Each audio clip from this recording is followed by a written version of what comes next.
All right, welcome everyone. So this is the last one of the Soul Contract series. I'm so excited to do this last one, and this is all about mental health. We've got three amazing panelists. So we have Miss Anna Marie Green, who you've already met once before. She was in our Parenthood Edition, but we also added in Miss Alison Cohen, who is the founder of Transform Coaching. She's a holistic health coach and works with quite a few different modalities and like issues. I'll actually let her explain here in just a second. And then we've got Miss Nichole, who is a licensed therapist and is transitioning. Am I correct in that? We'll be like moving into like either adding intuition in or transitioning to something. I don't know. I feel like Your there's guess is been as good as mine. I'm still trying to figure out what I'm gonna be doing also. still working. All right. So I'll let them give you a better sort of understanding of what they do here, and then we're gonna jump right in. So, Allison, can you give us a little bit more about you and your journey? Yeah, of course. So I am, like you mentioned, a coach, and I really began my journey in 2020 when I was sort of going through my own mental health crisis, I guess you could say, as I bet a lot of people were, because it was during COVID. And I went on Instagram and I found a spiritual therapist who I began working with, and she really opened my eyes to a lot of spirituality, but also really doing like that deep inner work. A lot of her work was very much so based in energy healing, shadow work, all of that good stuff. And I really fell in love with it. And that truly is what brought me to pursuing coaching myself. And so now I work with my clients to help them uncover the limiting beliefs and fears that are really sort of preventing them from achieving their goals. And like you mentioned, I use a couple different modalities, including behavioral coaching, mindset coaching, visualization, energy healing, as well as somatic work, in order to really work with those blocks on a deep level and help them really to transform the way that they're showing up in their life. Because sort of like a grounding principle that my practice has, and I got this from another one of my mentors, which I love, is that a true healing is a change in behavior. And so, you can really like do that work to understand, like, oh, why do I show up this way? Or what is that limiting belief or fear that I have? Or maybe who impacted me in this way in my past. But if you don't actually change the way you're showing up and actually, begin to engage in patterns and behaviors that are reflective of a more healed version of you, so not coming from that limiting belief or fear, um, there is sort of like a disconnect between the level of like understanding you have about it and then the level of healing that you've actually done. And so that's why I think that coaching is so powerful, is because yes, you do that inner work, but it also is so much, or it's very much so focused on implementing it into your external reality as well, to fully see sort of like that inner work that you've done sort of come into your external reality and begin to sort of attract things that are more aligned with that more healed version of yourself. Yay. Nichole, do you want to go next? Tell us a little bit more about yourself and your journey. Well, what I do isn't that exciting as Allison, so oh my gosh.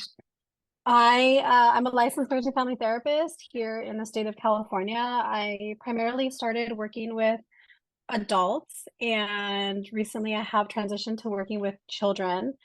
I would say I'm definitely trying to pivot what I'm going to be doing and how I'm going to be doing it, because of kind of like my own spiritual journey. I don't know what that's going to look like yet. Recently, I've really, really fallen in love with the subconscious mind for some reason. So we'll see if maybe we do something like that. I am also really interested in moving maybe into coaching, because it does seem different than therapy, where it's maybe focused more on future and what can we do currently to help you, whereas therapy a lot of times is very focused on the past, and I want to help people maybe move forward instead in a different way. So you were right, Abigail, when you said pivoting. I just don't know what that's going to look like yet, because I want to do a little bit of everything. And so that's kind of hard. I'm a Manny Gen, so that makes me want to learn all the things and do all the things. And so really just trying to pinpoint what that might look like. I primarily use CBT techniques. I'm also EMDR trained. I just haven't done a lot of the EMDR work, but I do really love it. I love how you can get so much without having to go so deep and having to have people kind of relive. And I think that's so fascinating, and it's so results driven. I mean, you can see such results in such a short amount of time. And I think that that's the coolest part of it. And also because they're not being re-triggered when they're talking about it. So we'll see what that ends up looking like. But yeah, I've always been someone who wants to do a little bit of this and that. And same thing with the population I serve. I've never wanted to only serve one type of population, because I want to be more well-rounded. And then sometimes I just get bored, right? It's like, okay, enough of adults, let's move to kids. And then I'm sure it'll be okay, enough of the kids, let's move to something different. So I'm always trying to grow and do something new. I love this journey for you. It's just so exciting. And like, I am a person that, even though I'm not a Manny Gen, I love the idea of being able to have just a love of everything. And so like it come if I were a Manny Gen, it would come out in like the fact that I read 7 books at a time for that very reason. Like I just Yeah. don't want to get bored. Yep. I have 4 books, I think, on my nightstand that I'm either reading or trying to get to reading. And then I have 3 or 4 in Audible that I'm in process of reading. So I always have so much going on. It's exhausting being a Manny Gen. It's so exhausting. Don't recommend it. Oh goodness. And Miss Anna Marie, welcome back. Will you remind our audience who you are and what you do? Yes. Hi guys, I'm Anna Marie Green. I am a licensed therapist, licensed master social worker, and I'm also a professional intuitive. So my area is I love combining psychology and energy work.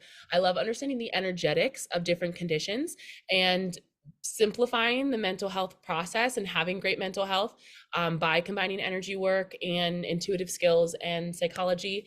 And really the demographic that I work with is teens and adults when it comes to one-on-one work, but I really enjoy helping people to give them the tools that they need to help their families. So a lot of my clients are also parents. So the skills and the tools that we talk about, they can also help their kids work through difficult things, and I'll give consultations to that. I really love it. Energy work and psychology just go hand in hand, and I truly think that as time goes on, that a branch of therapy is going to be energetic or intuitive therapy, because it's just so effective. Like some of the the ladies were talking about, of just combining these different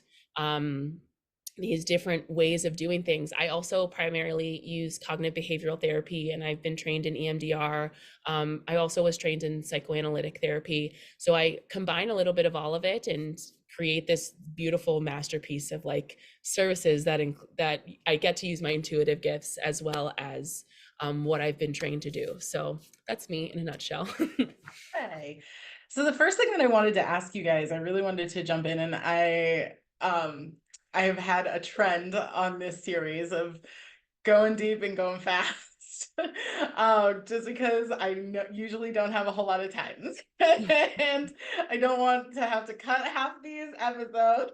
And I've been so lucky, so I hope you guys don't mind this question. Of course, please feel free to share just what you're comfortable with. But the topic is mental health, and I would assume that many who are listening and watching to this either are watching it because they have some form of mental health thing that they are dealing with themselves, or they're similar to like you guys, they're working with populations that have mental health.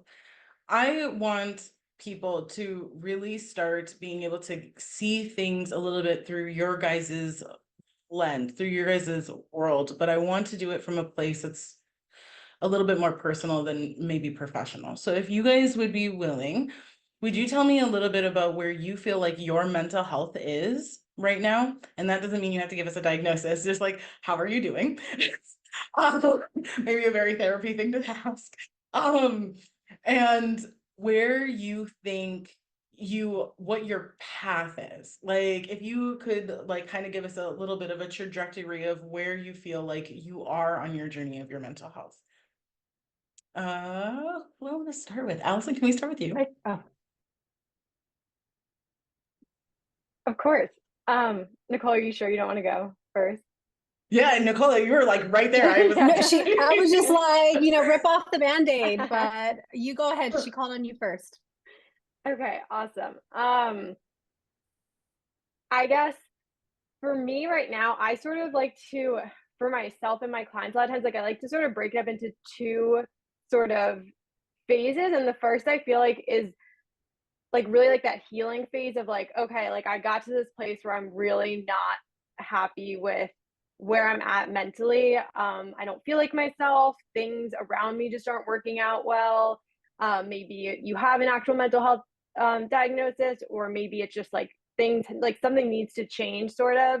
And that's where I was when I first started my healing journey. And now I feel like I'm in the second phase, which I call like the growth phase, which is you sort of get to this point where you know who you are, you like who you are, you feel good on a daily basis. But like if you want to grow and expand in any sort of way, like all of a sudden you start getting triggered again, because all those limiting beliefs and fears that maybe you thought you worked through, or maybe you just didn't really work through because there wasn't a need to, start sort of coming back up. So I feel like I'm in the growth phase, and it sort of just depends on the day. Like if I'm really trying to stretch myself outside of my comfort zone in my career or in my relationship or anything like that, like I will feel it, and I will have to consciously take the time to sit with myself and like work through it, and do sort of like all of the techniques I do on my clients to myself, to sort of get me through it.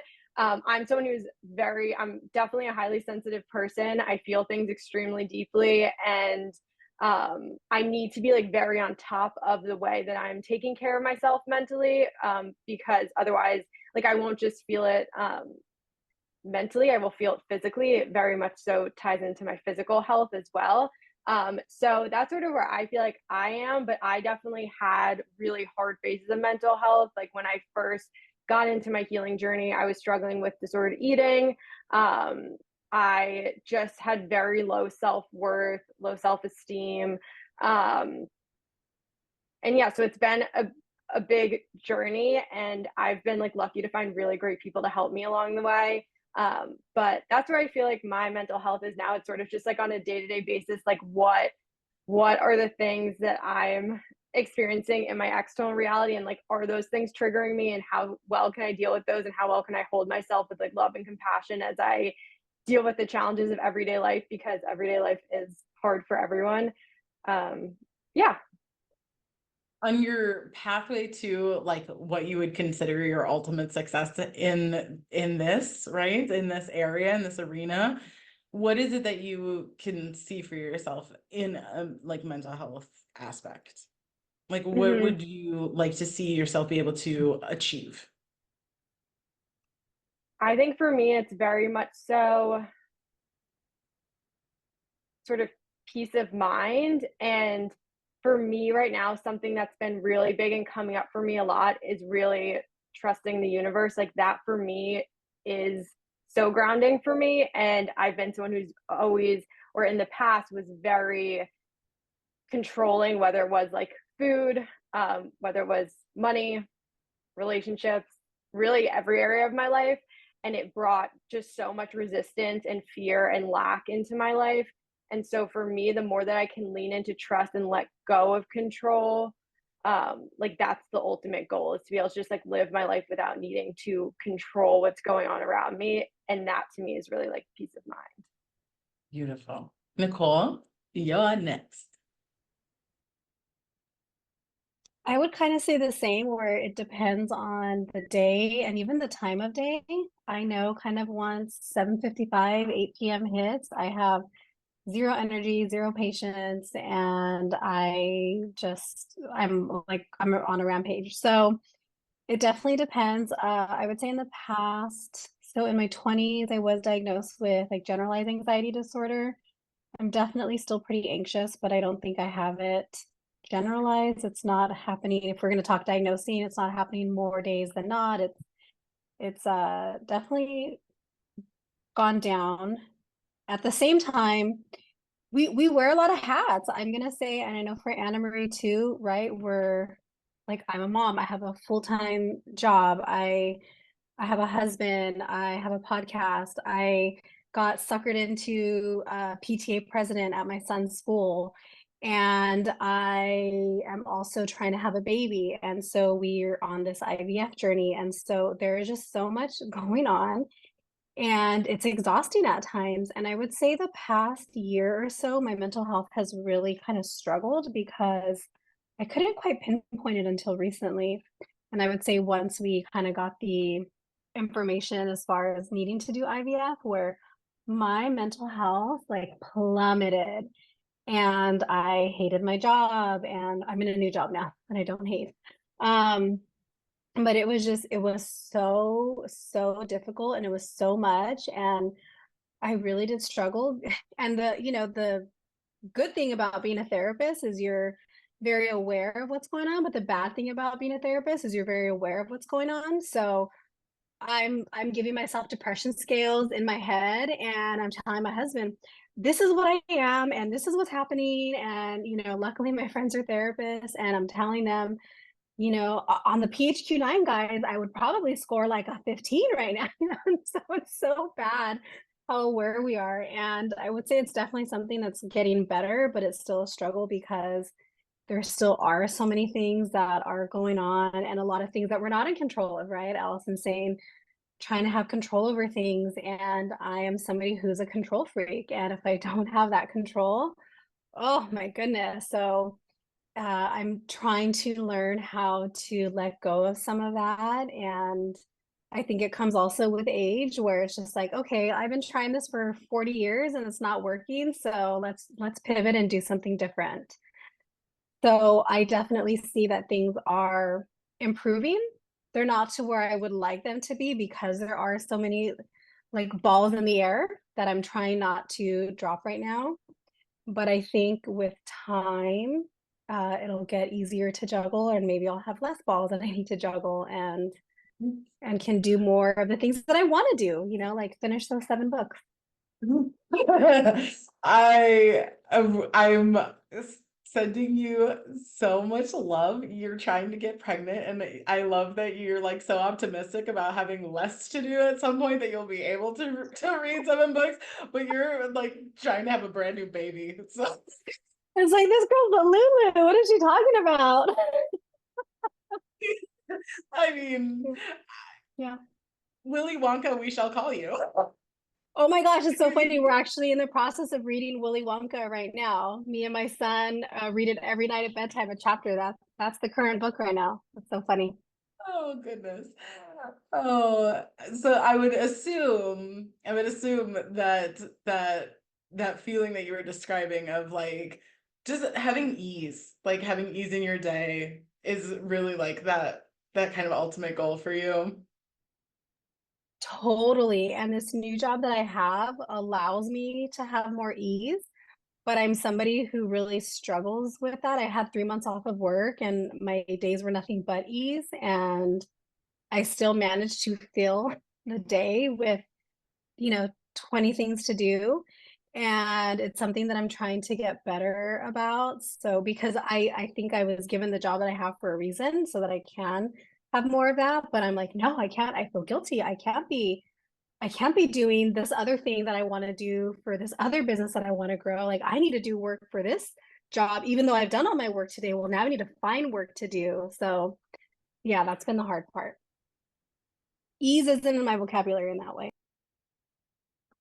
Well, we are going to continue hoping that it gets there. Maybe with that new baby. With the new baby shall come ease. There we go.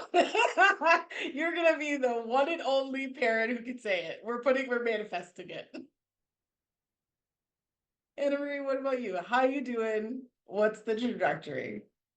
So I would say that it's similar to what Nichole said, in the sense of it is great being a therapist, and it is also overwhelming being a therapist when it comes to your own mental health.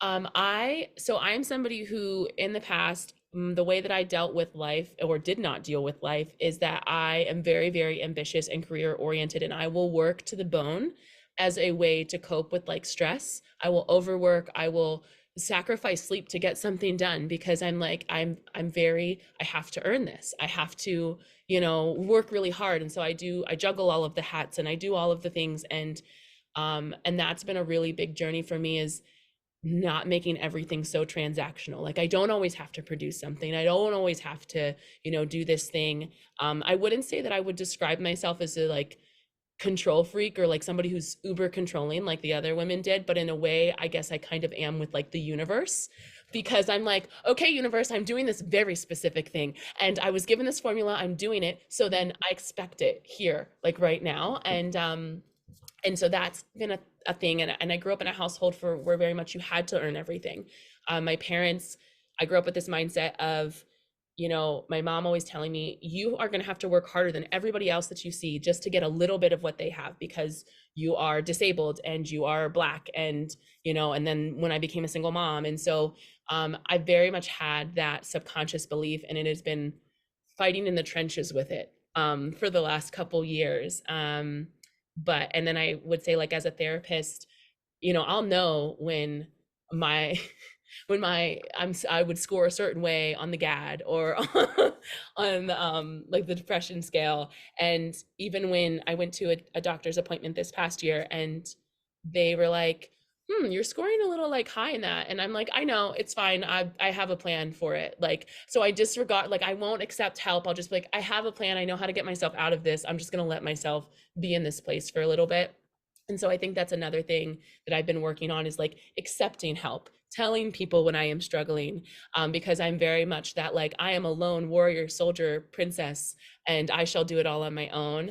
I know you're laughing because you're like, yes, you are. You are. So that's really been what I'm working on. My trajectory and the goal of where I want to go is essentially being able to slow down and slowing down, accepting rest. I really struggle with receiving without overgiving. And I think I'm pretty good at like being able to figure out how to relax at the end of the day, but I think I would like to be able to not feel like I have to cram my days to earn happiness, to earn rest. And so that would probably be my trajectory is like just feeling more at ease, slowing down because I've always been fast my entire life. I'm just like go 150% at all time. So yeah. And that, like knowing who you are, that doesn't surprise me at all. Like go. Do you guys think that the spaces in which you find your guys' mental health right now, do you feel like there is a particular lesson that comes out of that could be found unto your soul contract, or do you guys fully feel like, you know what, it's simply the situations that I've put myself in. It's simply the circumstances of which have occurred because my life took a particular path, but it's not necessarily written anywhere cosmically or in stone somewhere. Nichole, can we start with you?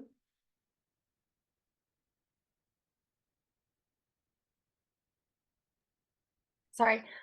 Oh gosh, that's such a good question. I feel like it could go either way because my first thought was I think it's written in the sense, and I'll use my human design for example, right? My human design was like written in the stars, right? It is who I am. And in that sense, I do think that I contracted to come here at this time and to have my birthday and the time that I came in and to have my big three and I have my human design. So in that sense, I think yes, to an extent. I do also think that some of it has to do with just things that I put on myself, right? Where I am also somebody who feels like I always need to do, and I don't, but I don't know, I don't know how else to do that. So I think it's a little bit of both. I think it also depends on the season of life, on again the day, because I think there's some days where I can say, okay, you know what? I don't want to do this today and I don't have to do it today, but there's other days that I can't. And I'm always trying to figure out, why could I do it this way, on this day, and why couldn't I do the same thing on this other day? What was different about it? And really trying to see, what was going on, maybe subconsciously, what was going on environmentally that triggered me to say, I can't rest, I can't do these other things. So I would say for me, I don't have a hard and fast. It's, soul contract or me. I think it's both. Listen, do you agree? And if you do, to what, maybe it's to what level do you agree? Or is it completely, no, I think everything is written or nothing's written? Where do you fall? Um, yeah, I think that everything is written and predetermined. I again am a very big believer in spirituality in the universe, and I just have found that like the themes that present in my life, it always ties back to the same couple of themes, just sort of representing themselves. And I also very much so believe that the people that are in my life are very much so tied to those. Like I really have a strong belief in like divine timing and meeting those people who are really meant to be that mirror for you, um, which I have experienced a lot of. I just have personally found that like in every single really painful thing that I've experienced, like I've always been able to turn it into purpose, into greater healing. And so for me, that makes it feel like it's something bigger, like it's more than just like what's coming up on a daily basis. Um, and I believe that like when you have those days where like something does trigger you or resurface for a reason, it's because it's like being asked to be worked on right now. Like I just find that everything is like a crazy coincidence, but it's not, because like there's no such thing as a coincidence. So I really believe it's all written into the soul contract. And I've had a lot of like events in my life too that have sort of forced me to deal with my mental health, that I also really believe were like very strategically placed there at that exact time to force me to do that. Um, so yeah, I think it's all really written with that. And I just find that the more that I, again, like am able to trust the universe and work with the universe and trust that it's all for a greater purpose and it's all to help me heal on a deeper level and really be able to, for me personally, like help others heal, because that's really what I feel like my journey here is to do. um, the more that I'm able to embrace what's coming up on an everyday basis, and really try to like learn as much as I can from it, as opposed to view it at like as something that's blocking me. It's like, no, the block is sort of the way through. It's the way to get to where I want to get to. Yeah. Anna Marie, can you, give us your thoughts on this, and then I want to ask you a question that Alison actually like um made me go, that's a great question to ask. So first, your thoughts on that? Yeah. So I think that kind of both, so to speak, because we do have free will when it comes to your, like, we agree to a contract, but we have free will. But I very much have seen that contracts have fail safes. So, it might not be related to a soul lesson about my mental health, but maybe it's about me learning to step into my feminine, or me learning how to be more flexible. But the way that it's being learned is through my mental health, is through this specific avenue and these different things that are coming up. And so I think that a lot of soul lessons that we're coming to learn are tied to our mental health, but it doesn't necessarily mean that the soul lesson is, mental health. It a lot of times is something else, maybe learning to not to put in boundaries, like maybe your soul really struggles with boundaries and things like that. And so the way that's coming up is through your relationships and stress there. So I definitely think that it is a little bit of both, and that it can kind of express itself in those different ways. That is actually a really like amazing segue, guys, because Alison, you all must be intuitives on this call. Alison mentioned that we're all kind of mirrors of each other, right? And that like certain people are kind of put in our world to either show us the great love that we have for ourselves, or that we could potentially have for ourselves, or as triggers. Do you think that, as you were saying, or like kind of alluding to, of, things make like end up presenting not because you got a problem, because there's something else, right? Do you think that this will ever sort of end, that mirroring, or that like fail-safe triggering, however we want to label it, could ever cease, and in a conscious life? Because obviously if we all like Yeah. go to source, then yes, it'll stop, but like in a conscious level. I think on a mental health level, I can see it kind of evening out, because to me, our emotions, for example, which are a very big part of our mental health, is essentially messages from the soul, and the different things that we feel, or the different mental illnesses that we experience, are essentially survival strategies that are letting us know, like, hey, this isn't aligned with your soul's growth, with what's going on. And so it's expressing itself as a way to let you know, like, you need to realign, or there's things that you need to do to like come back to yourself, come back to the source within yourself. And so I do think that it is a possible thing, but I think that also as humans we have to remember that, like, in order for that to happen, humans have to really accept that, like, part of being human is feeling, and sometimes feeling is very, very uncomfortable and can cause all these other things.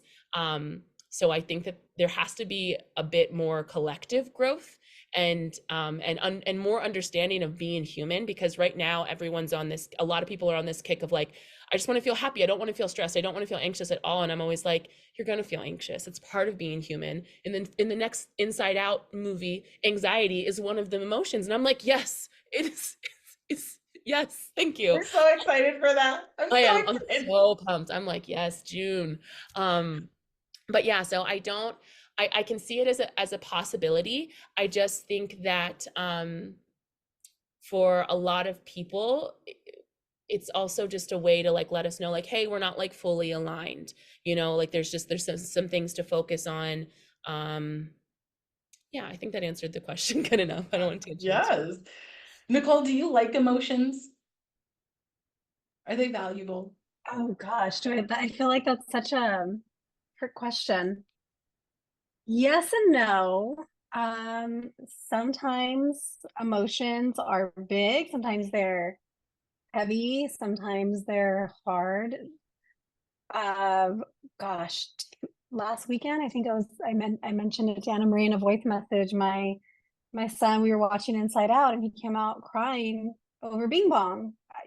Like after we'd finished the movie, and I'm like, wow, you're having a lot of really big emotions right now, aren't you? And so sometimes those big emotions are hard to navigate, whether they're our own, whether they're our children's, or people that we love.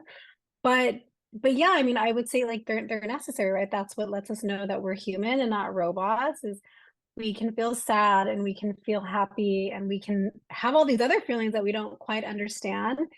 And that just lets us know that we're like having the human experience. And that I think it also lets us know, again, when we're on path, or when we're most aligned and when we're not. And maybe we don't know why in that moment, but it's a good indicator for us to kind of step back and look at it and say, okay, why is this coming up? Why am I feeling this way?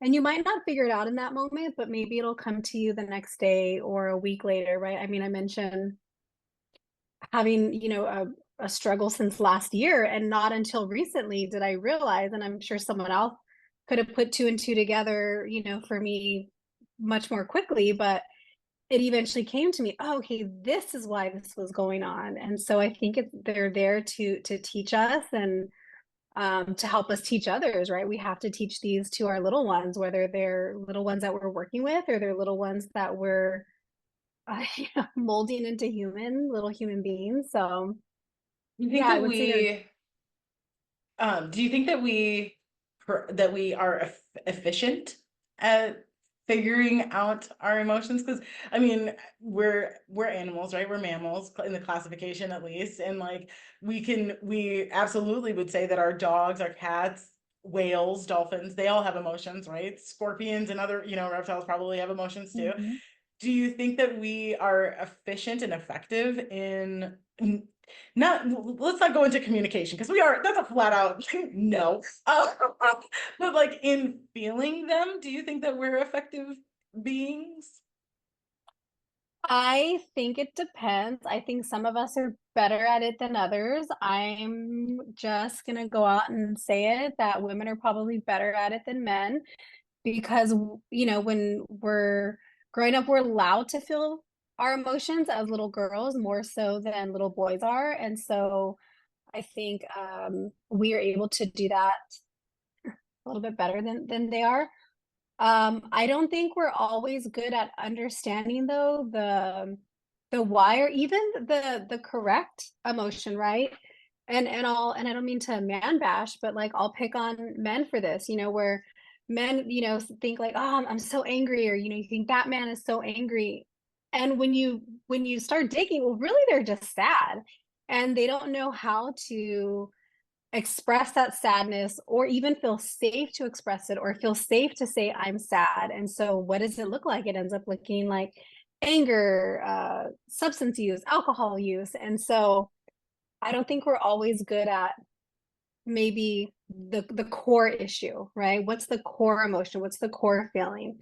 Sometimes we are, but that also takes a lot of practice, right? And really tuning in. Okay, what am I feeling? When have I felt this way before? Oh, okay, I remember feeling this way when I was 15. Well, what was going on for me when I was 15? Oh, my parents got divorced and I was feeling really scared or confused and I didn't know what was happening, right? And so that takes a lot of practice because as clinicians, and I'm going to say, Alison and Anna Marie, you guys have probably seen this too. Someone comes in and right off the bat what's going on with them. And when you give that to them, because it's so obvious to us, they're like, wait, what? No, that I never realized that. And you realize that in, 10 minutes.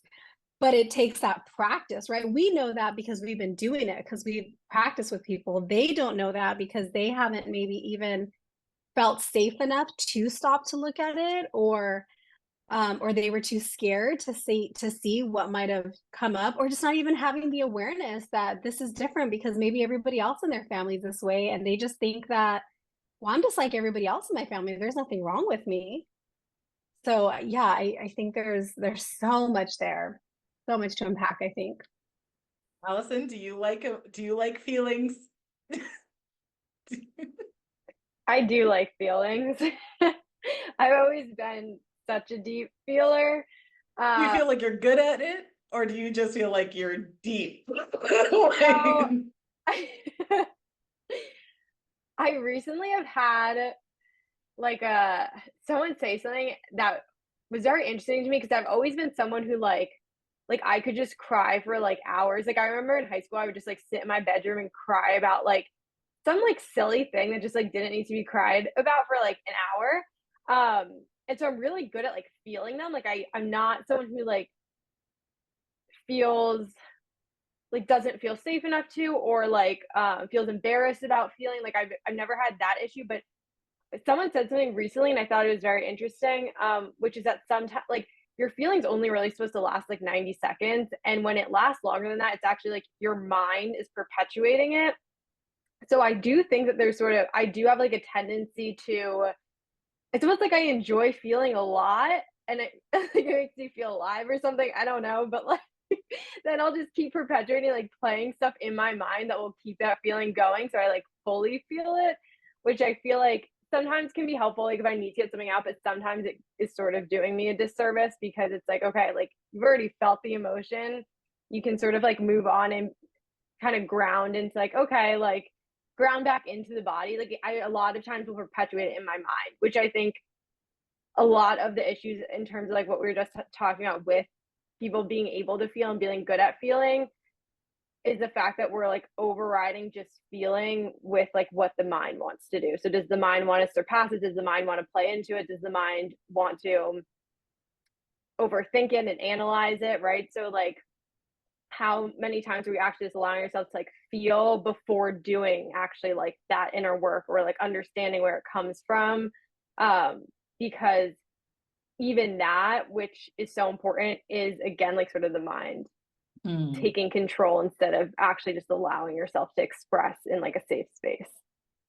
Does what you're expressing, are you limiting that to just the more what we would quote negative or denser feelings and emotions? Or like when you were saying, you know, wherever like you read it or saw it or whatever, that like you should be feeling your feelings only about 90 seconds and then kind of move on. Do you think that that also applies to like quote the good feelings? That's interesting. I've never actually thought about that. Because then technically, I if know. that's the case, anybody who is like madly happy all the time I is know. actually psychotic. Yeah, that's so true. Like we by shouldn't that be logic, right? perpetuating our happiness, which I definitely do try to do.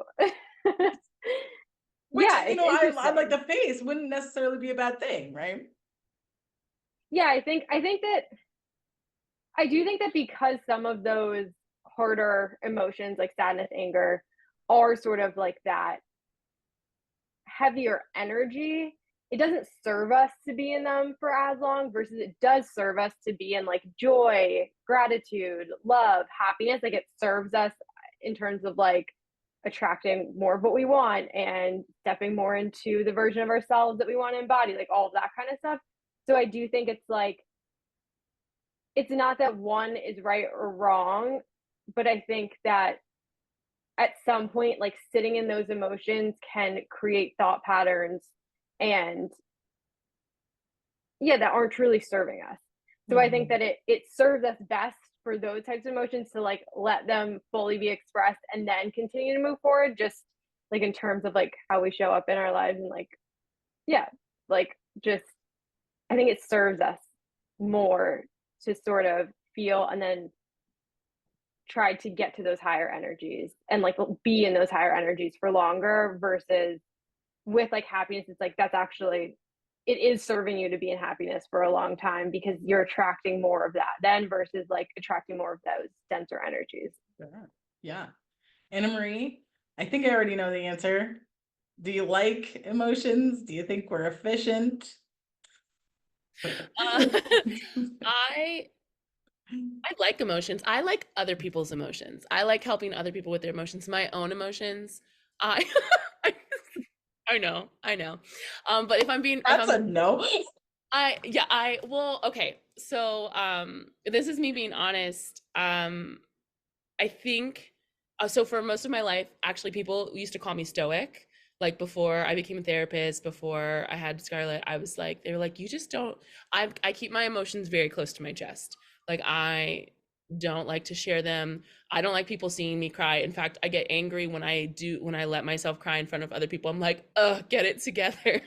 And I think for me, it's it's been a growing process for me to get comfortable with my emotions because I do love them. They're something that they tell me they make life more vibrant. Like without emotions, it would just be dull and gray. And it tells me a little bit more. But I very much keep my emotion. I try to keep my emotions on a leash. And growing up, it was not acceptable to feel certain emotions without a legitimate cause. So feeling angry was unacceptable unless somebody had truly like there was a terrible injustice that was done. Feeling sad needed to have something so severe, and if you did feel sad it had to be for like 2 seconds.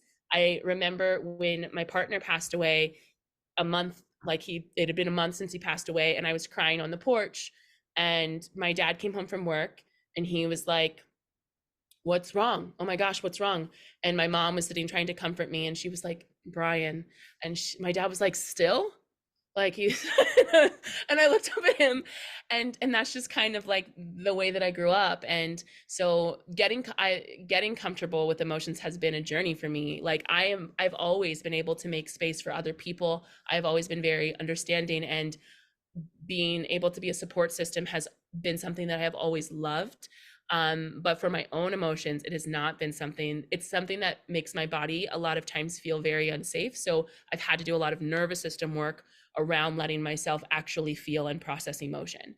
Do I feel that people as humans do emotions well? Absolutely not. We absolutely do not. And I, partially it's because of the conditioning. Yes, men were not allowed to feel feelings. Women were not allowed to feel angry because it's aggressive. And even we put these stereotypes on different emotions. Like anger is an aggressive emotion. Anger is a passionate emotion. It is an emotion that is like, hey, you are alive, and I care about me being alive, so let's like do something so that we can stay being alive because a boundary was crossed.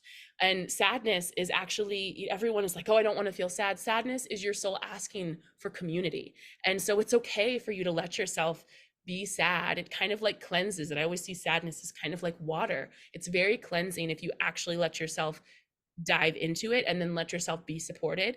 But a lot of times what happens also as humans is that we are so hard on emotions and so against emotions and feel so unnatural with them that we create these narratives around them similar to what Alison said. It's not that the emotions are bad. It's not that feeling the emotions are bad. It's not even that being sad for a day or whatever that you find yourself is bad. It's the narratives that we stick to it, because then our bodies can't tell or our brains can't tell the difference between a lived and non-lived experience. So if you're picturing these terrible things over and over again, and your mind is creating a narrative like, okay, I'm sad because this thing didn't work out, and then your brain's like, oh, look, you're not successful, this means this and this, it's going to limit you being able to move forward, because you're almost like blocking yourself. So I don't think that we do emotions very well, because we have a lot of restrictions, we have a lot of assumptions and stereotypes about emotions.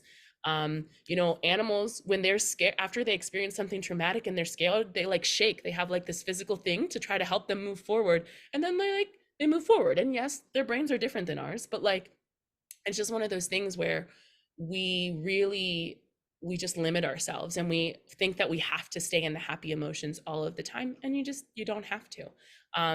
So I don't think that we do emotions very well.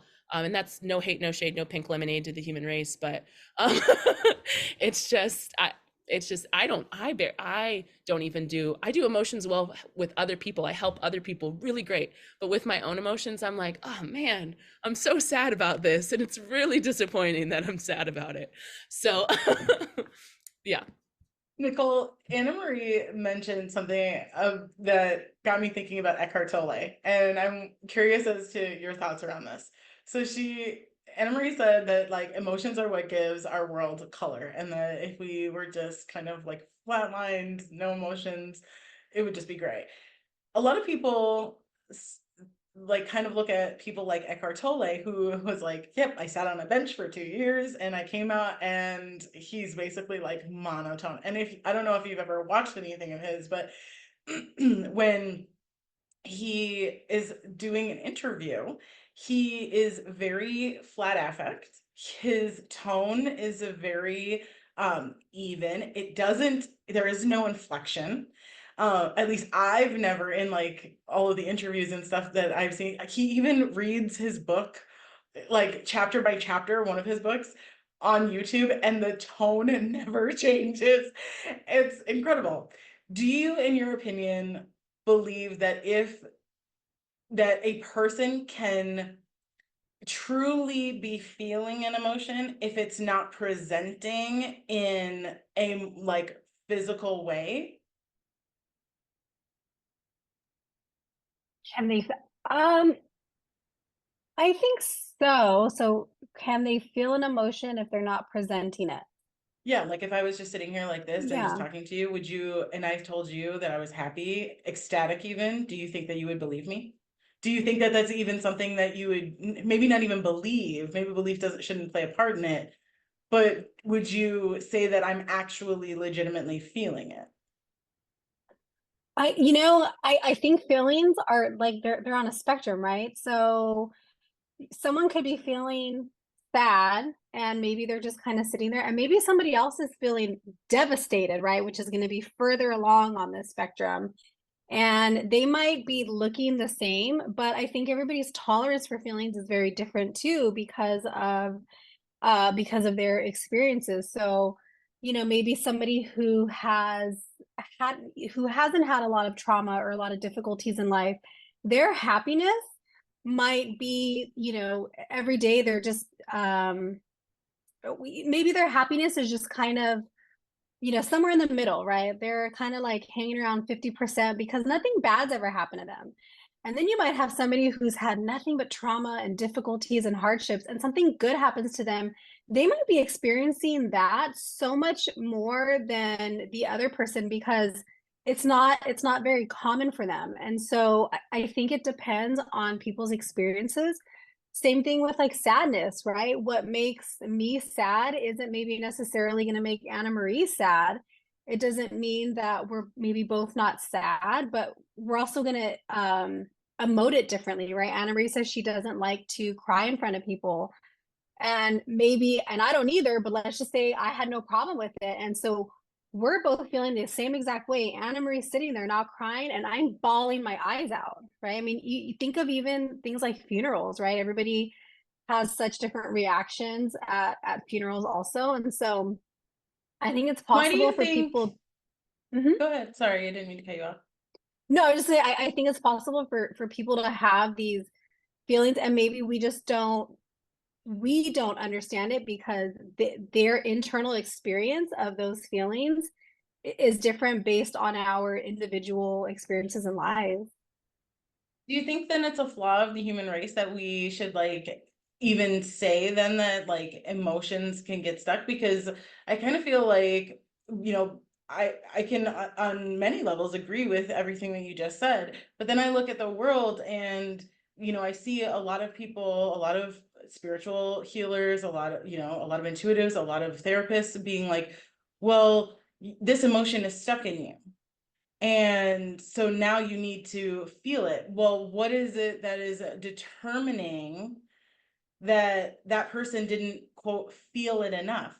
If feeling it is on a spectrum, Mm-hmm. like there's a lot of like pressure from a lot of different groups for the feeling so that that energy moves out to be done in a certain way, maybe still on a Yeah. spectrum, but still there's a commonality that we have maybe as a society placed on every single emotion.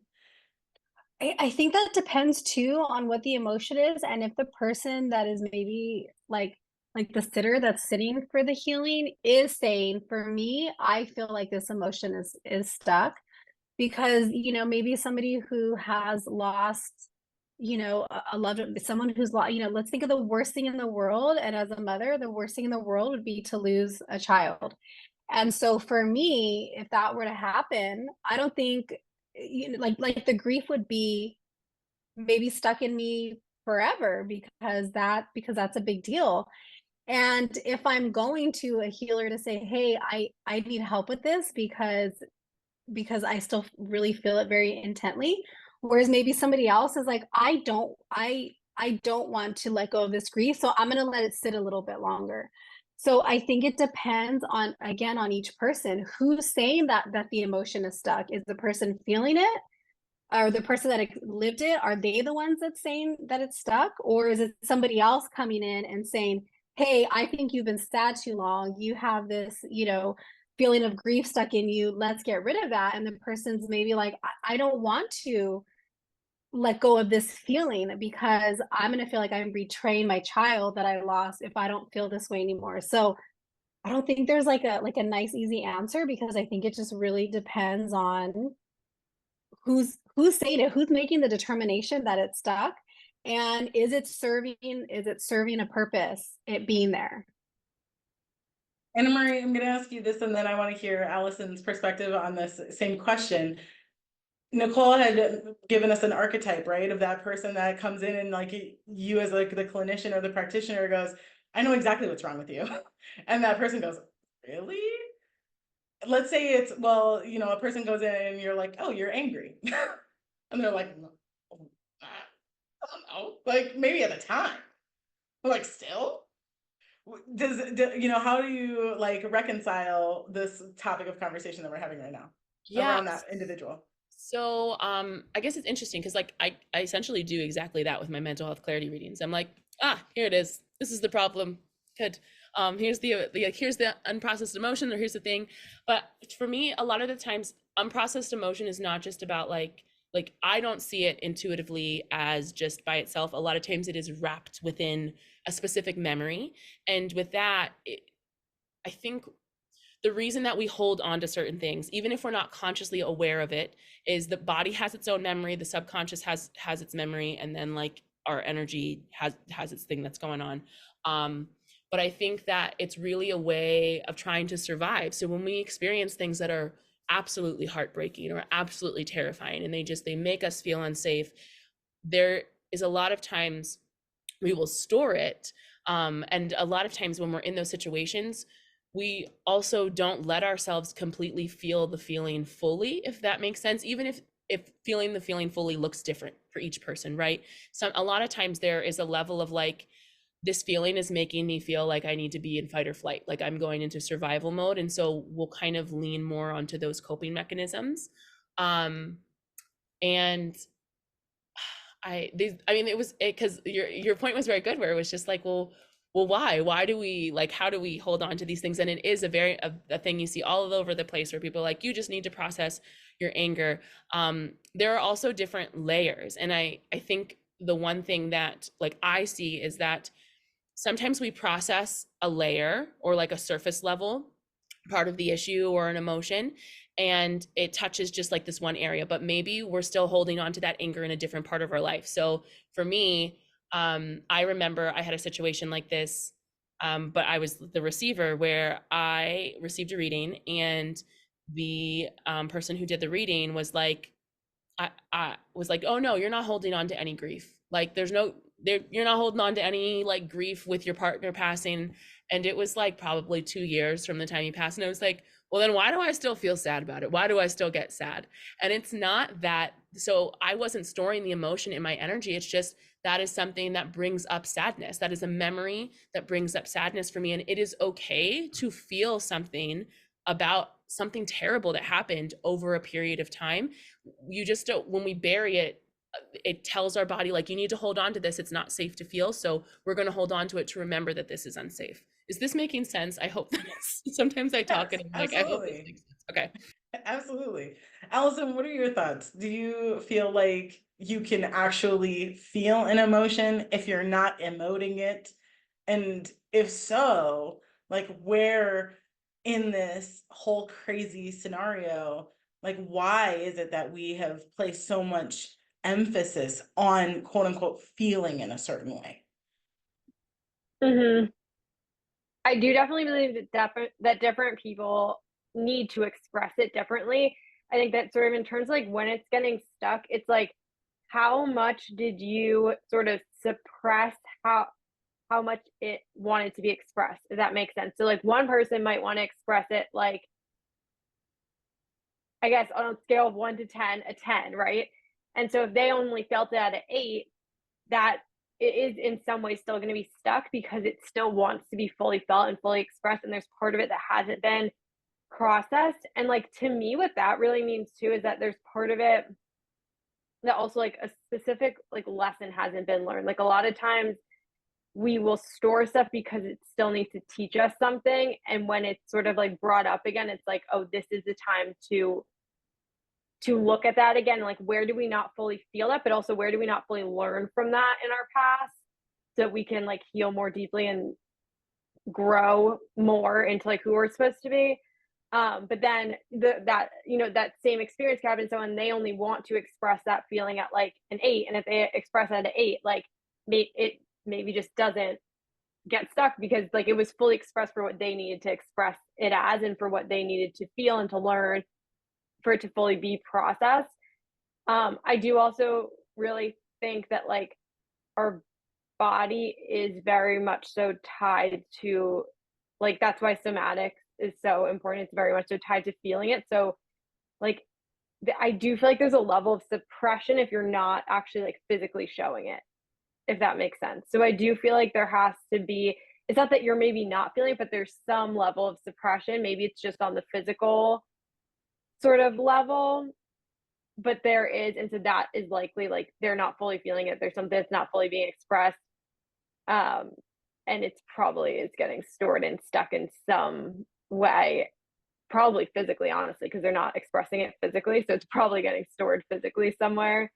I mean, they Yeah. do have that saying of like the issues are in the tissues, and like, you know, like the body remembers, you know. And I agree with you, honestly. I mean, I on one hand, I think like our prefrontal cortex is like our greatest gift, but also like our worst enemy, because we over complicate things, and we try to, I think, almost give too much of a spectrum. And this coming from somebody who's in the like queer community, not talking about spectrums, but like also as a nurse, I get real irritated with like the pain scale, for example. Like, yes, everybody feels pain, but for me to sit and like quantify it to a number, everybody is going to have their two is going to be different than my two. And so on some level, how I'm trained is to like ignore somebody's verbal number and look at other indicators of what could be like what their pain is like. So looking at their blood pressure, their heart rate, right? Their respiratory rate. Somebody who is in an extreme amount of pain, more, you know, after looking at a variety of people, tend to like hold their breath. So their respirations drop, but their heart rate spikes, right? Like this is like trended. So on some level, I almost feel like I want to say that like the human race has gone and just like given too much credit to like individuality and stuff, and being like, no, you've never stubbed your toe. You cannot be in 10 out of 10 pain.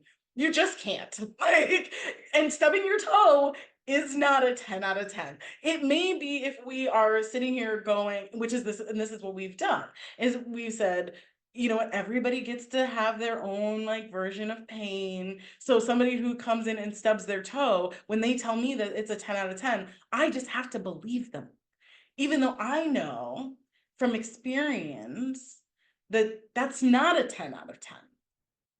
And there are worse things. And in fact, like now I have to ask, like, so 10 is me cutting your arm off with a butter knife. Now classify your stubbed toe, please. Like, and so like, what are your thoughts on that? Do you think that it's a good thing that we've given humans this real large expansive canvas to work on, and we allow everybody to have their way with their emotions and how they feel and getting to express? Or do you feel like in some ways it's actually a hindrance to us? Allison, this one's for you. It's a good question.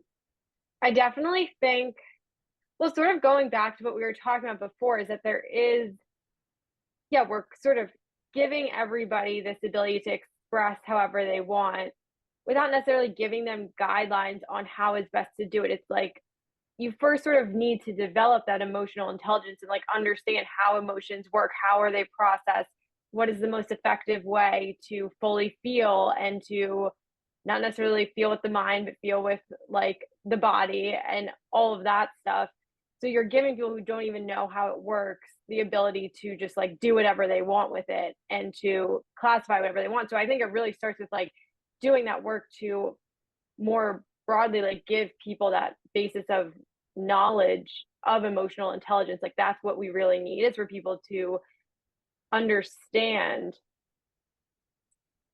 their feelings and like how it's supposed to work and how you're supposed to feel it and all these things, because otherwise, yeah, like there's no, they don't even have guidelines is almost like the point. It's like there is no guidelines. So it's like when someone comes in and says like, oh, I stubbed my toe and it's a 10, it's like, well, yeah, you don't know what the other options are because there's not that education, there's not that basis of understanding of like their emotions and how it's supposed to be felt. So I think that that's really what it comes down to, is like we as humans, now that we have done so much work in this space, really need to work on creating some sort of education around it so that people can themselves be able to not only like work with themselves, which is such a valuable tool, but be able to like just even understand what's coming up. Who do you think is responsible for helping to create that emotional intelligence? Do you think it's a parent's job? Do you think that it's an individual's job once they're older to just be like, you know what, I'm a fully formed human now and it's my job? I want to say it's almost like everybody's job. I think that it's definitely going to start at the parent level, because for the first few years, that's kind of the only exposure people have, that, or, daycare providers or family members, like extended family. And then I'd say as they get older, it's, they spend so much time in school that it almost becomes a responsibility of school. And then as you get older, you're responsible for yourself. So then you have to decide if you want to take it on. But I think it really does start with what they're exposed to at that, those like 0 to 5 years. So are their parents emotionally intelligent enough? And I've seen in my practice where people would come in and say, my parents were not, my parents weren't emotionally intelligent, and they really struggled. And I started realizing as a parent myself now that I want to do things differently. And so there they are taking on the responsibility as adults to learn not only for themselves, but so that they can be better and teach their children. So I would say it definitely comes in stages depending on where that person is in life. And it's really hard because if we weren't taught that, we don't know how to teach it. So did our parents know? And luckily, you might have a parent that's like, I'm very aware of what I didn't get and what I probably needed. So I'm going to make sure that I give this to my child. But then you have the other parents that just say, well, this is how I was raised, and so this is all I know, and don't maybe necessarily know that they can do different or even want to do different. So yeah, I feel like all my answers are very layered. Like I don't have a very hard yes or no. No, that's Yeah, okay. That is okay. That is life. And in fact, I have a question for you kind of surrounding yeah. that of like, I know that you and your sister are very like into the stars and the woo. And I'm interested in your thought process of like, there are these higher advanced civilizations out there. Many of our consciousnesses have been in those star being bodies. Many of them had probably a much higher EQ than humans do. Do you think that it's purely like by happenstance of like the duality of Earth and this particular playground that we are sort of like cut off, I guess, from this ability to fully function and like process? And do you think that somewhere in our soul contract, maybe there is something in there that if somebody could just figure it out, if somebody could find it, if somebody could find the spot on the birth chart that like spoke to like emotions and processing or feeling or emoting whatever, that if we could just lock that down, that I whole teaching process could be easier. I don't think anything is really like happenstance. Like I don't necessarily believe in like coincidences anymore. Kind of like Alison was saying earlier. I think everything is like definitely done by design. I think so. What is it quite like? The question is, do I think that it's like, could it be That written into the contract? Yeah, like, and then maybe there's something that us intuitives have missed over the years, that there's so much talk now of ETs and star beings, Uh-huh. and I just kind of get this feeling like star beings are higher dimensional beings, but they started off in a similar density to us. They evolved their EQ. Right. We lived in those bodies. We have that in our DNA. We have that in our memory, in our akasha. Hmm. why wouldn't it serve us to have put in somewhere, whether it be in our soul contract or somewhere else, a like, here's the button, maybe not the miracle button that like solves all problems with like EQ, but like gets us just a little closer. I think that I think that's kind of what's happening now. And I think that we all came in at this time maybe for a reason. Because, well, one, I think humans, I think we're just, I'm sorry guys, like I just think we're kind of like dumb, and I think we don't have the capacity to understand a lot of things, right? Even things like aliens. And like our minds are just so they're so little that we can't think that way. So I think it has to kind of come in stages, because otherwise, if we did have a miracle button that we could push, like we'd all go into like mass psychosis, I think, if we really knew what was happening. And I mean, I think that's why some of like the alien stuff even now is becoming more talked about, because I think they're kind of like dipping their toes in to see, okay, how much can they handle? How much can they tolerate? If we talk about this, what are they what's the response gonna be? And I think now the response has just kind of been like, okay, we already know this, moving on. And so I think they're seeing, okay, maybe they can tolerate more. But I think if we knew everything and knew the how to get to to like the next dimension or the next plane of existence, like if we knew those things, like our minds couldn't comprehend it. So I think it's going to be something that comes in waves, and that's why I think so many of us are like coming online now, and it's just going to like continue to evolve as like time goes on. I mean, if we look back to where we are now, even just 50 years ago, like just how different it is. So what is it going to look like 50 years from now? And maybe we will be so much more enlightened. I was listening to something, was it yesterday? Maybe it might have been yesterday, Abby. I think it was on the panel, and they were saying how right now when we look back, that it'll probably be called like the Great Awakening,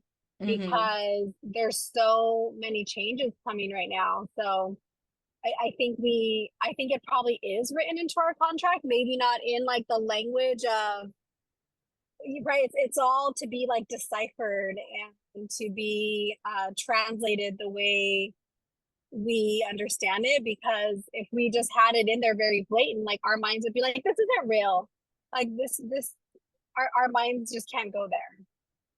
Right. Anna Marie, what are your thoughts around this of could our understanding of higher dimensions, a higher dimensional plane, really like help our mental health, help our ability to process emotions and have emotional intelligence? Or do you agree with Nichole, whereas like if it just all came, if we found that button, we'd just go into mass psychosis? I I do kind of agree with Nichole. I don't know about mass psychosis, but I think that what I have seen with the expansion of like, aliens and starseed stuff, people love to find out things about themselves, but then use that as not an excuse. I don't know if excuse is the word I want to use, but we'll just use excuse because I can't think of anything better right now. As to why they're staying the way that they are. So somebody, for example, a lot of people I know will be like, I'm a this starseed. That's why I'm super anxious and I can't communicate with other people and I can't hold down a job. And no hate, no shade, no pink lemonade. Like, honestly. No. But like, I'm definitely going to use the word excuses. Because so instead of using the information as like, oh, I can unlock higher consciousnesses or whatever to help me, it's now becoming something that allows them to stay stuck. People have been doing the same thing with like neurodivergent, or like thinking that they're on the autism spectrum, which like maybe you are. And I always ask clients whenever they're like, can we test for this? And I'm like, okay, but say you are, what is going to change about your life? What does that change? It doesn't change your treatment. It doesn't change anything like that. And so I think that, yes, we might have access to those things, but I think inherently our souls choosing to come to earth, choosing to be humans, means that shit is messy. And the big thing about being humans is that we have to figure out, our souls are like trying to figure out how to take energy, whether it's higher consciousness or what, just energy in general, and turn it into the physical. And that's one of the things that all of us collectively are trying to use or trying to do. And so I don't know that it would necessarily help, because I do think people would be like, nah, that's not real. Or they would use it as an excuse of like, oh, I came from this starseed planet, and that planet was destroyed eons ago, other lifetimes ago, like whatever. And then they would sit, and it would be a reason that things aren't working out, or a reason as to why they are going to stay feeling angry and staying at this certain vibration. So I would love to say that, like, yes, even if it was in the contract, even if the government was like, here is all the information from the Pleiadians, I think that's one of the names. I'm not very good with stars, but and this is what we need to do. I think that people would turn it into what they need it to be to support where they're at, because they're afraid of change, because there's a lot of ego in the way. And it's not anything that's saying, like, I'm not trying to throw shade at these people, but I just don't truly believe that just because we have the information that means that as humans we're going to use it in a way that actually helps us, because there's so much ego and people get so comfortable in being sad, being angry. So that's one of the things where I see people being stuck in these emotions, because it almost gives them purpose, because there's a part of them that's afraid of the higher vibrations. When you live in a lower vibration for so long, you're terrified of the higher things, because there's so much shit that you have to weed through. Is it okay that I said shit? Yeah, okay. Of course. But you have to weed through that. It almost seems impossible. So they'll take that information and it'll just be simplified down into that lower vibration. And so I truly, that's where what I think would happen. And I don't think that it would make a difference, because I think that there's so many of us on so like different timelines, even within Earth, where some of us are like quantum leaping, and we had one soul contract and then we kind of like did that shit early, and now we're like kind of onto another one. And then there's the other people that are kind of just like staying at different vibrations. And so we're all trying to work together. But that's my opinion on that. Did I answer all the questions? Yes. Alison, do you think then that this idea of like moving from like this 3D to, I mean, people are like, we're going from 3 to 5. And in my opinion, or in my like thought process in that, is that everything about us is going to get better in some way, right? Our mental health is going to get better. Our ability to process it should get better, right? Moving should allow us to do things better. Not necessarily that we like stop feeling angry or sad or whatever. I just think that should entail that we do those things better in some ways. Do you agree? Do you disagree? Is it all kind of a moot point?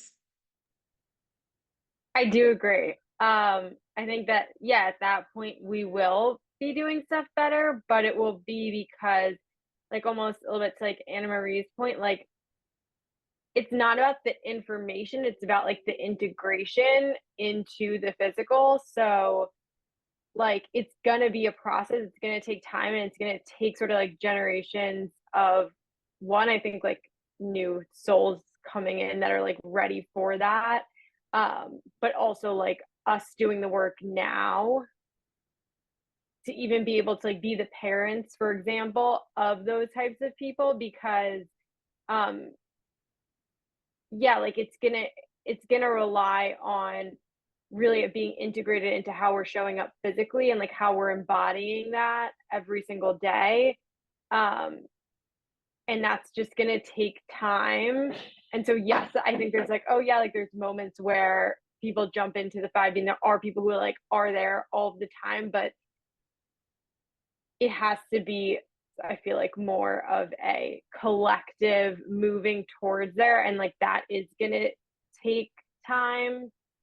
Because it does take time. Like the physical is in the realm of time, so Sure. it's gonna take that. Yeah. And that makes a lot of sense for sure. Do you feel like if you could think, and obviously this is a very like broad general question, there's no right answer to it, But if you could think of like one thing that would be a really like solid good indicator that like we're moving in a good direction for us to get to this like place of like harmony and whatever within our own physical bodies, and not even so much like, I mean, we could take it and expand it out to, humanity in general or whatever. But, since we are talking about mental health, and usually we kind of bring that down into the individual, what would be a good solid, like, what's the word I'm looking for? Like, I don't know Indicator. why yes, indicator of that we are moving in the right direction. That maybe not that we're like, oh, tomorrow we're going to be there, but that like we are taking that step forward, because as you're saying, it takes time, and it would take multiple generations or new consciousnesses coming in. So you're saying sort of like on an individual basis, how would someone, for example, like watching this, know that they are sort of in that place where they are sort of moving towards that at least? Yeah, if you wanted to take it there, or if you were like, you know what, if I could see the world do this, I would know that we're on the right track. Hmm. Either one. I I'm good with think either. I think it really comes down to awareness. Um, so really being aware that it's all sort of our stuff in our journey versus projecting stuff onto other people, blaming other people, sort of to Anna Marie's point, but like that whole victim mentality, like I think that is an indication that you're still playing into the ego. Like that's where the ego feels safe. So it's like when you have that ability to be very aware of, like, yes, you're still going to have those thoughts of like, oh, why did this happen to me? Or you're still going to have that thought of like, or you're still going to have like that feeling of sadness or anger, or you're going to want to have that reaction. But where can you bring awareness in and recognize like it is not necessarily like your essence, but it's maybe a part of you that is reacting to a trigger, right? So like even just that awareness, I think, is what brings it back to taking responsibility for it. So it really comes down to like when people start taking responsibility for what's showing up in their life, whether it's within their mental health or within a relationship or within their career. I think that's like the biggest step forward, because the second that you take responsibility is the second that you have like the ability to change things. And so like we want to see change, it's going to start with like us all beginning to have like take radical responsibility for what's showing up. Nichole, I know that you may be at work. This is going to be the last question. What would be one thing that you could see, or that if you saw it, you would be like, we're on the right track? Oh man, I think I think there's so much division right now in the world, and I know that there kind of always like has been just, like a lot of polarity, but I think if we were to see some of that minimize a little bit, I think that would help us. I think that would help me to know that we were on the right track, because I mean, I feel like I just keep seeing it growing, and that tells me like, no, no, no, no, we're going like the opposite way. And I think like it's making our work um as like light workers and as healers like more difficult, because now we have like more to do and more to work with. So I think for me, I would have to see just a lot of the division, because I think part of, like, I know at least for me in my journey is seeing like I'm able to see all sides of something. And I think that really came from like my intuitive practice and really just trying to see all perspectives. And I don't think that that is something that we're seeing a lot of. Yeah, so I would want to say I personally think that would be the indicator for me. Okay, beautiful, beautiful. Anna Marie, last words. Oh What's gosh, the indicator? this is a hard one for me. I've been thinking about it the whole time, and I was like, dang, I thought that I would. Okay, so You were thinking hard. I I was know like, I was like, she's gonna dang. noodle herself right into I was right like, into dang, the what's the stratosphere. indicator? At least on a collective basis, I would say if I saw more people feeling their genuine emotions a little bit more openly, that's what would tell me. Because a lot of times when I see people who are like, who are feeling their feelings, it's a lot of times with the intention of like getting something, right? Like it making somebody give them pity. Even people who are like, oh yes, I've been this and this way. A lot of times it's to get something in return, as opposed to just like truly wallowing, I guess, or like truly like just having your feelings. I don't know if I'm explaining this correctly, but No, yeah. essentially, like I would love to see the way that we understand emotion and mental illness shift from, okay, this is preventing me from living my life, to understanding it differently as like, okay, that just means I'm misaligned, so that means there's something better on the other side of this, whatever this is. And I would say that would be a pretty good indicator for me. I will say that I am a true believer that things get worse before they get better. So like, Nichole was saying, she's like, I just see so much, and she feels like, I feel like we're going in the opposite direction. I actually feel like for a lot of it that I'm like, okay, I was like, yes, this is shitty. I hate this for us. But I feel like so much stuff was under the covers for so long that like it has to get very out in the open before we can be like, okay, now we know. Now we know for a fact that this is something that we have to work on. So I'll say that as well, but definitely the genuineness of it, and not just, not just kind of like the fakeness that we see through social media, people kind of talking about feelings and things like that, but I don't always feel like it's very genuine. And that could just be my intuitiveness picking it up from different places. But yeah, I'll stick with that one. Well, thank you so much, ladies. I appreciate each and every one of you for being here today. You guys, this conversation could have legitimately gone on for so much longer and in so many other different directions.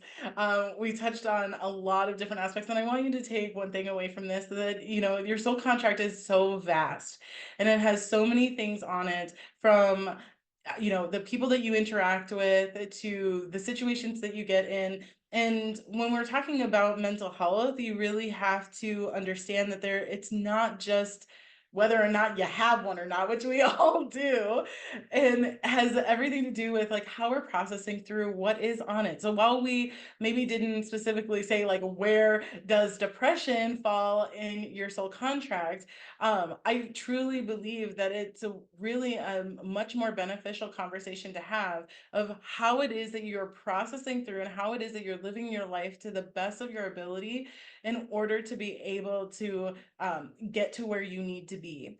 And each and every one of these ladies are here to help you. If you will go into the show notes, you will find all of their links from their website to their socials so that you can connect with them, work with them if you feel called to do so. And the last thing that I want to mention is that each and every one of these ladies, including the other panelists from the other editions of this series, have offered up a charity to uplift. And so please also take a look. All of those links are going to be down in the show notes as well. Spread the blessings. That's all that we ask. Spread the blessings. If you have any questions, please throw them down in the comments. We will make sure that they get answered. Don't forget to like, comment, subscribe, and share this with anyone and everyone that you believe needs this. We are here for you. We love you. I appreciate every single one of you. And we will see you next time on the next Breath of Life Conversations. Bye, everybody.